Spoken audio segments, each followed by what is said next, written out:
Kažkaip paskutiniu metu bendraujant su jumis visur stresas, negeruogai, stresas, įtampa. Ir visos problemos dėl to streso.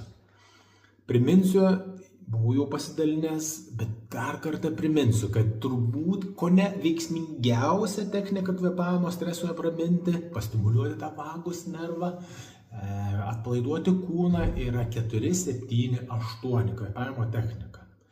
Išsitiesiam, atlošiam pečius, pakeliam galvą, per 4 sekundės įkvepiam, per nosį giliai į pilvą,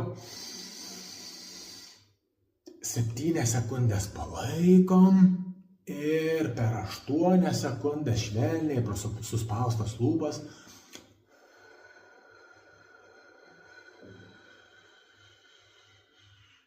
iškvepiam.